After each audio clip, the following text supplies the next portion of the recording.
नमस्कार दोस्तों, जीसीएल में आपका स्वागत है। दोस्तों बात करेंगे ब्राइटकॉम की। जी हाँ, ब्राइटकॉम की एजीएम हमें होते हुए देखने को मिली। क्या निकल के आया एजीएम के अंदर, मगर उससे पहले दोस्तों हम बात करेंगे उस फाइनल ऑर्डर की जिसके बारे में मैंने एक वीडियो ऑलरेडी बना दिया है। दोस्तों नहीं देखा है तो इसी चैनल पर आपको मिल जाएगा, उसे जरूर वॉच कर लेना। और अब आपके सामने कुछ ऐसी बातें हम करने वाले हैं दोस्तों, जो ब्राइटकॉम को लेकर काफी समय से, जी हाँ, पिछले 1.5-2 साल से जो प्रॉब्लम चल रही थी, क्या वो प्रॉब्लम अब खत्म होते हुए नजर आ रही है। ये जो फाइनल ऑर्डर आया है दोस्तों, क्या हम अब ये समझे कि जब ब्राइटकॉम की रीलिस्टिंग होगी तब हमें कुछ अच्छा देखने को मिलेगा। तो चलिए आज के इस वीडियो में यही हम देखने की कोशिश करते हैं। वीडियो अच्छा लगे तो इसे लाइक कर दीजिएगा और हमारे चैनल से भी जुड़ जाइएगा दोस्तों, सब्सक्राइब जरूर कर लीजिएगा। और जो लोग टेलीग्राम से जुड़ना चाहते हैं उनके लिए मैंने डिस्क्रिप्शन बॉक्स में लिंक दे रखा है, वहां जाके आप टेलीग्राम से भी जुड़ सकते हैं। स्टार्ट करते हैं। स्टार्ट करने से पहले दोस्तों आज के दिन का first video already growth capital channel के ऊपर, जी हाँ, जो हमारा मेन चैनल है दोस्तों, वहां पर मैं अपलोड कर चुका हूं। और जो आपने आज देखा दिल्ली इलेक्शन के लिए, दिल्ली में भारतीय जनता पार्टी की बड़ी जीत हमें होते हुए देखने को मिली, मगर क्या इसका असर मार्केट के ऊपर देखने को मिलेगा। अमेरिका से जो बड़ी खबर निकल के आ रही है दोस्तों, उसके ऊपर हम ऑलरेडी वीडियो डाल चुके हैं, तो इस वीडियो को आप वॉच कर सकते हैं ग्रोथ कैपिटल चैनल के ऊपर। इसका लिंक भी आपको डिस्क्रिप्शन बॉक्स में मिलेगा और एंड स्क्रीन पे भी मिलेगा। तो इस वीडियो को वॉच कर लीजिएगा, इस चैनल को भी सब्सक्राइब कर लीजिएगा। अब बात करते हैं दोस्तों ब्राइटकॉम ग्रुप के बारे में। हमने देखा कि दोस्तों ब्राइटकॉम ग्रुप काफी बड़ी समस्याओं से जूझ रहा था पिछले 1.5-2 सालों में। जो हमने देखा दोस्तों, वो काफी निराशाजनक था कंपनी के लिए भी और शेयर होल्डर्स के लिए भी। मगर क्या अब सब कुछ ठीक होगा? हमने देखा दोस्तों, कल यहाँ पर एजीएम हुई। जी हाँ, एजीएम हुई और उसका नोटिफिकेशन आपके पास भी आया होगा। 7 फरवरी के दिन ये एजीएम हमें होते हुए देखने को मिली। और इसमें इंपॉर्टेंट चीजें क्या क्या रखी गई, वीडियो कॉन्फ्रेंसिंग के जरिए ये एजीएम हमें होते हुए देखने को मिली। सारे के सारे जो डायरेक्टर थे वो यहाँ पर उपस्थित थे दोस्तों। चाहे आप बात करें रघुनाथ जी की, चाहे आप बात करो लियो जी की, सुंबा राव जी की, दीपक जी की, या अली अकबर जी की, या शैलेंद्रकांत गहलोत जी की, ये सारे के सारे वहां पर अवेलेबल थे वीडियो कॉन्फ्रेंसिंग में। क्या हुआ दोस्तों वीडियो कॉन्फ्रेंसिंग में, उस पर जाने से पहले पहले मैं एक बार आपके साथ वो बात करना चाहता हूं जो सेबी ने कंपनी को पेनल्टी लगाई है। देखिए, हमने 1.5-2 साल से ये देखा, इस कंपनी में बहुत सारे आरोप हमें लगते हुए देखने को मिले। इतने बड़े बड़े आरोप जिसके बारे में शायद आप और हम आज सोचते हैं तो हमें लगता है कि ब्राइटकॉम में बहुत कुछ गलत हुआ था। मगर जब सेबी ने दोस्तों इनको पनिशमेंट किया, ब्राइटकॉम ग्रुप हो या सुरेश रेड्डी जी हो, विजय कंचारिया जी हो, इन सभी को जो पनिशमेंट दी गई दोस्तों, उस पनिशमेंट को देखकर ऐसा नहीं लगता है कि कोई बड़ी पनिशमेंट है। अब आप कहेंगे कि नहीं नहीं, सुरेश रेड्डी जी को तो 15 करोड़ रुपए की पेनल्टी लगी है। तो आप एक चीज देखिए, इनके लिए क्या ये 15 करोड़ रुपए बहुत बड़ी बात है? इनके लिए, हमारे लिए नहीं दोस्तों। ब्राइटकॉम ग्रुप के ऊपर 1 करोड़ की पेनल्टी लगाई गई, ठीक है। विजय कंचारी जी के ऊपर 15 करोड़, बाकी के ऊपर 1 और 2 करोड़ की। क्या ये पेनल्टी सफिशिएंट है? अगर आरोप अकाउंट टेम्परिंग के थे, आरोप इतने बड़े बड़े थे कि एक बार तो मतलब हमने सोशल मीडिया में देखा, न्यूज पर देखा कि इनके पास कोई प्रॉफिट ही नहीं है दोस्तों, सब कुछ कागजों में, ऐसा हमें सुनने को मिला। तो अगर ये सारी चीजें सच थी तो क्या ये जो प्रॉफिट यहाँ पर कंपनी आज भी दिखा रही है, जी हाँ, मेन मुद्दे की बात यही है दोस्तों कि ये जो प्रॉफिट आज भी दिखा रही है कंपनी, 160 करोड़ का प्रॉफिट जून क्वार्टर में दिखाया गया, सितंबर में 186 करोड़, उससे पहले एक लॉस दिखाया गया दिसंबर 2023 के अंदर।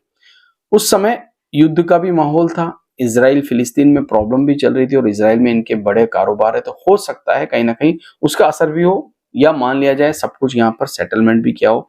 इसके बारे में अभी कुछ कहना ठीक नहीं होगा। मगर ये जो प्रॉफिट निकल के आया बाकी 3 क्वार्टर में, ये कहाँ से आया दोस्तों? अगर कंपनी नहीं थी, कंपनी के अकाउंट टेम्परिंग थी, कंपनी जो भी थी, अगर एज ए हम माने सोशल मीडिया या कहीं से भी जो आपको खबरें मिली, जब सब कुछ गलत था तो ये प्रॉफिट कहां से निकल के आया? दूसरी बात ये कि टीटीएम बेसिस पे इस साल जो प्रॉफिट दिखा रहे हैं 359 करोड़ रुपए का, ये कहां से आ रहा है दोस्तों? हालांकि आप कहेंगे उससे पहले तो बहुत अच्छा प्रॉफिट दिखाती थी, 2023 में तो बहुत बड़ा प्रॉफिट हुआ था, 1371 करोड़ रुपए का। ये कहां से, ये कम क्यों हुआ, ये भी एक सवाल है दोस्तों, ये भी एक सवाल है और आपका सवाल भी जायज है। मगर क्या कंपनी का प्रॉफिट में उतार चढ़ाव नहीं आ सकता? आ सकता है, बिल्कुल आ सकता है। और अब जो दोस्तों आप यहां पर देख रहे हैं कि इतनी कम पेनल्टी लगाई गई इनके ऊपर, ये मुझे थोड़ा सा बोलते हैं ना, ऊंट के मुंह में जीरे वाली कहानी नजर आ रही। दूसरा, सुरेश रेड्डी जी को 5 साल के लिए बॉन्ड मतलब बैंड किया गया है स्टॉक मार्केट से, विजय कंचारी जी को भी किया गया है। मगर ये दोनों लोग तो काफी दिनों से इस पिक्चर में थे ही नहीं दोस्तों। जी हाँ, तो क्या कंपनी का अब सब कुछ हमें ठीक होता हुआ नजर आ रहा है? रीलिस्टिंग के बारे में बात करूं दोस्तों, तो क्या रीलिस्टिंग कब होगी? देखिए, एज ए एनएससी अगर आप देखेंगे तो मुझे लगता है आने वाले कुछ ही समय में, आप ये भी मान सकते हैं आप कुछ ही समय, तो कम से कम अगर आप हम बड़े से बड़ा टाइम ले लें, मैक्सिमम से मैक्सिमम टाइम ले लें तो 1 ईयर होता है दोस्तों।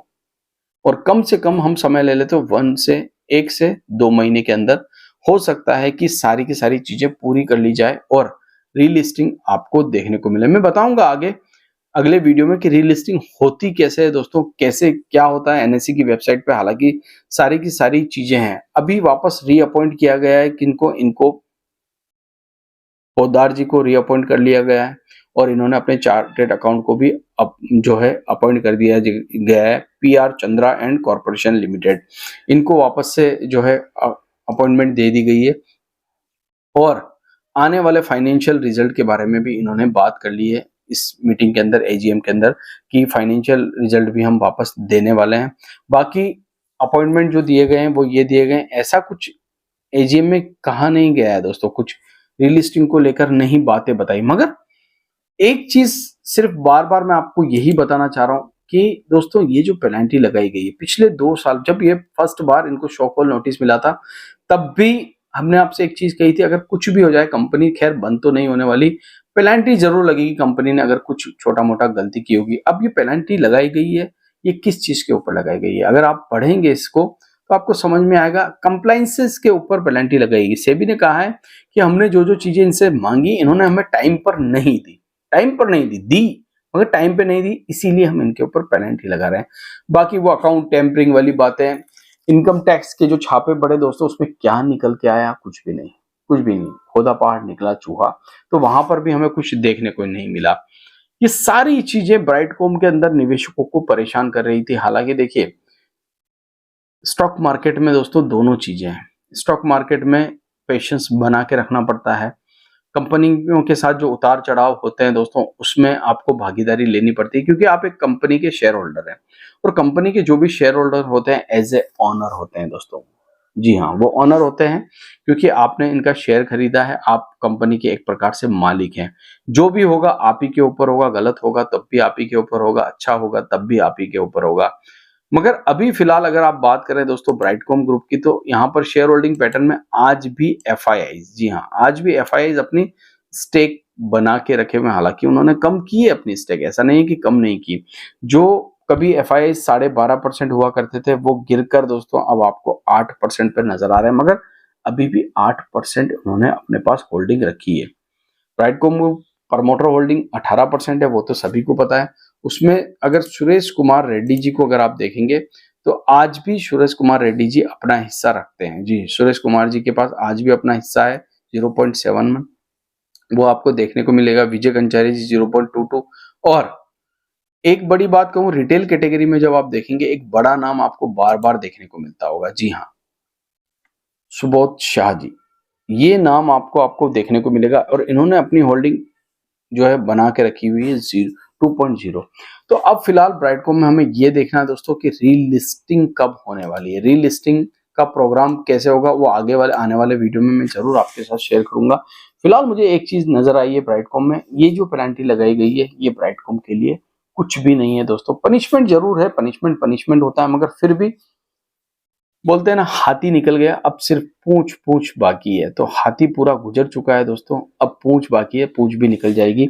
आशा करता हूँ वीडियो आपको अच्छा लगा होगा। किसी प्रकार से कोई रिकमेंडेशन नहीं है, याद रखिएगा वीडियो सिर्फ एजुकेशन इन्फॉर्मेशन के लिए बनाया गया है। थैंक यू, धन्यवाद।